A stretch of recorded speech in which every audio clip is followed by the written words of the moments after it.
Hi everyone, today we will talk about how to fix or how to solve Messenger group chat. To know how to fix or how to solve Messenger group chat, you should just go to settings like this. You will click. After that, in this page, you will go to apps, default apps, app settings.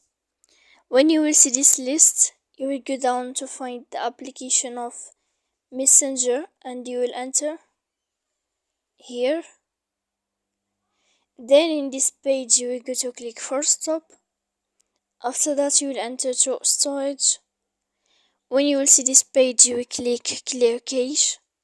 Then you will go to click clear data. And after all that, when you will end this, you can turn off your phone. So please don't forget to support us by like and subscribe. See you next time in another video and thank you for watching.